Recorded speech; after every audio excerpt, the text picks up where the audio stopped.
ඔයාට කවදා හරි හිතිලා තියෙනවද? ඇයි මම මේ තරම් ඉක්මනට ඒ කෙනාට ඇටච් වුනේ කියලා? සමහර වෙලාවට අපි දින කීපයයි ඒ කෙනා එක්ක කතා කරලා තියෙන්නේ. හැබැයි ඒ කෙටි කාලෙට අපේ මුළු ලෝකෙම ඒ කෙනා වටා කැරකෙන්න පටන් ගන්නවා.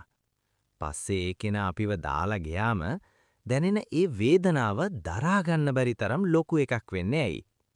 අද අපි කතා කරමු ඇයි අපේ හිත මේ තරම් ඉක්මනට අනිත් අයට රැවටෙන්නේ සහ මේ වේදනාවට තියෙන ඇත්තම මනෝවිද්‍යාත්මක හේතුව මොකක්ද කියලා.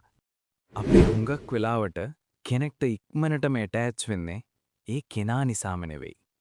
අපේ හිත ඇතුලේ තියෙන හිස්තැනක් පුරවන්න ඒ කෙනා උත්සාහ කරන නිසායි. සමහර විට ඔයාට පොඩි කාලේ ඉඳන්ම ආදරය, අවධානය අඩුවෙන් ලැබුණු කෙනෙක් වෙන්න ඇති. එහෙමත් නැත්නම් ඔයා හරිම තනිකමකින් ඉන්න වෙලාවක ඒ කෙනා ඇවිත් ඔයාට පොඩි හරි කරුණාවන්ත වචනයක් කිව්වා වෙන්න ඇති. එතකොට ඔයාගේ මොළය කරන්නේ ඒ කෙනාව මිනිසෙක් විදිහට දකින්න වෙනුවට ඔයාගේ හැම ප්‍රශ්නයකටම තියෙන විසඳුම විදිහට දකින්න එකයි. ඔයා ඇටච් වෙන්නේ ඒ පුද්ගලයට නෙවෙයි, ඔයා ඒ පුද්ගලයා ගැන මවාගත්ත හීනයටයි.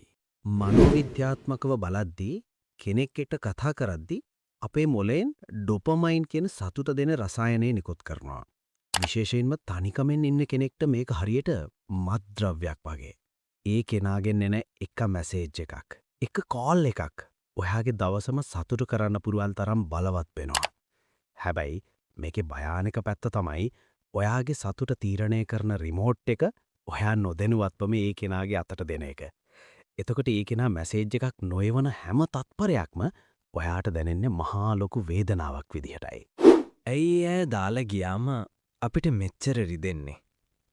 මොකද ඒ අය දාලා යන්නේ ඒ අයව විතරක් නෙමෙයි. ඒ අය එක්ක ඔයා මවාගත්ත ඔයාගේ අනාගතයත් අරගෙනයි. ඔයා ඒ කෙනා නැතුව ජීවත් වෙන්න බෑ කියලා හිතන්නේ ඔයාගේ සතුට රඳා පවතින්නේ තවත් කෙනෙක් මත කියලා ඔයා ඔයාටම බොරු කරගත්ත නිසායි.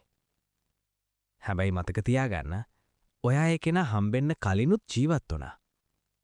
ඔයා ඒ කෙනා හම්බෙන්න කලිනුත් සතුටින් හිටපු දවස් තිබුණා.